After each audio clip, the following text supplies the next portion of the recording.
2024 সাল। এই সালটা নিয়ে অনেকের অনেক কমপ্লেইন, আবার অনেকের অনেক সাকসেসফুলের স্টোরি। যাই হোক, 24 সাল আমাকে অনেক কিছু দিয়েছে। 24 সাল আমার জীবনে খুশির সাল হয়ে থাকবে। আসলে এই বছরটা আপনাকে কি দিল, আগের বছরটা কি দিল, এইসব কোনো কিছুই ম্যাটার করে না। সব কিছুই সময়ের গতিতে সব কিছু চলে এবং ভাগ্যে যা লেখা আছে তাই হয়। তো প্রতি বছরও আমরা 31 তারিখ রাত্রে আমরা অনেক এনজয় করি, হ্যাপি নিউ ইয়ার সেলিব্রেট করি। তো প্রতি বছরের ন্যায় আমরা এবারও তেমনটাই করেছি। তো প্রতি বছর একটু মানুষজন বেশি থাকে, এবার একটু কম, তারপরেও কিন্তু আমাদের আনন্দটা কমে যায়নি, বরঞ্চ আগের থেকেও বেশি হয়েছে। তো এখানে রান্নার প্রস্তুতি চলছে। প্রথমে বেগুন ভাজি করা হয়েছে, তারপরে এখানে মাংস কষানো হচ্ছে। মাংসতে আসলে যে পরিমাণ মশলা, তারপরে ওই যে কি যেন বলে, আদা রসুন জিরা এগুলো বাটা, তেজপাতা এগুলো সব কিছু দিয়ে মাখানো হয়েছে। তারপরে চুলায় বসায় দেওয়া হয়েছে। তো আর একটা চুলতে এখানে আমরা ডাউল ভেজে নিচ্ছি। এবার খিচুড়ি হবে। তো এখানে পোলার চাউলটা আমরা ধুয়ে নিচ্ছি। তো তারপরে এদিকে আবার মাংস একটু দেখলাম নেড়ে চেড়ে।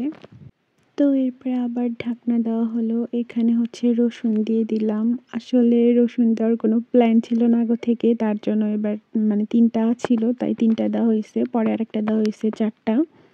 তো এরপরে আবার একটুখানি গরম পানি দেওয়া হইলো, তারপরে কাঁচামরিচ দেওয়া হয়েছে গোটা। এরপরে একটু গুঁড়ো দুধের প্যাকেট দিয়ে দেওয়া হইলো মাংসের টেস্ট আনার জন্য, আর একটু ঝাল হয়েছিল তার জন্য। তো এখন খিচুড়ি রান্না হবে, যার কারণে একটা বড় পাতিলে তেল ঢেলে দেওয়া হলো। তারপরে পেঁয়াজ দেওয়া হলো। পেঁয়াজটা একটু হালকা করে ভেজে নিব, বাদামি কালার করে নিব।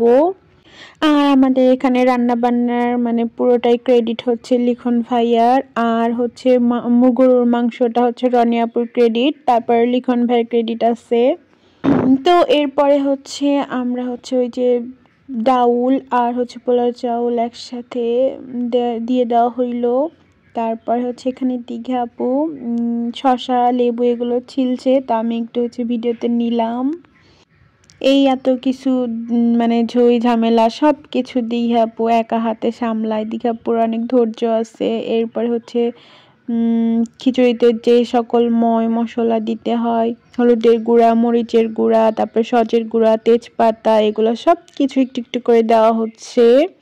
কে কে এরকম নিউ ইয়ার সেলিব্রেট করছো আমাকে কমেন্টে জানাবা। আর তোমাদের 2024 সাল কেমন গিয়েছে সেটাও জানাবা। আমার তো অনেক ভালো গিয়েছে।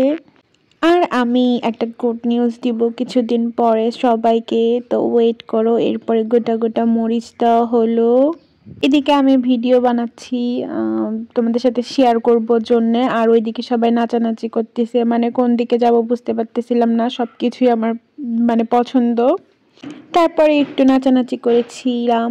তো এখানে গরম পানি দিয়ে দেওয়া হচ্ছে সুন্দর করে। রনি আপু গরম পানি দিচ্ছে অনেকগুলো বলতে চাউল যতখানি নিবা তার থেকে 2 ডবল একটু বেশি দিতে হবে। তো এখানে বাটা খসা একদম অল্প পরিমাণে দেওয়া হচ্ছে, আদা রসুন এবং জিরা বাটা দেওয়া হচ্ছে। তো এরপরে লবণ দেওয়া হইলো, সুন্দর করে একটু নেড়ে চেড়ে দেওয়া হচ্ছে।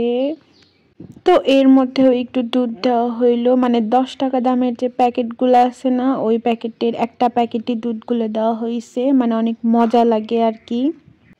তো এই যে একটুখানি ঢেকে দেওয়া হয়েছিল, তারপর একটু পানি কম হয়েছে, আবার পানি দেওয়া হয়েছে। তো এরপরে এটা খিচুড়ির ফাইনাল লুক। তো এর মধ্যে আবার একটু ঘি দেওয়া হইতেছে। এই যে এটা আমাদের খাবার ছিল আজকের। আর আজকের দিন আমরা অনেক এনজয় করেছি। জিনি আপু তোমাকে অনেক মিস করতেছি, তুমি থাকলে আরো বেশি এনজয় হইতো। তো আমাদের হ্যাপি নিউ ইয়ারের কেক কাটা হইলো। প্রতি বছরই আমরা কেক কাটি। একবার জিনি আপু বাসায় কেক বানাইছিল, সেই কেকটা অনেক বেশি মজা ছিল। আর নতুন বছরে আমাকে এই ফুলটা একজন গিফট করেছে। Thank you so much for this flower and thank you.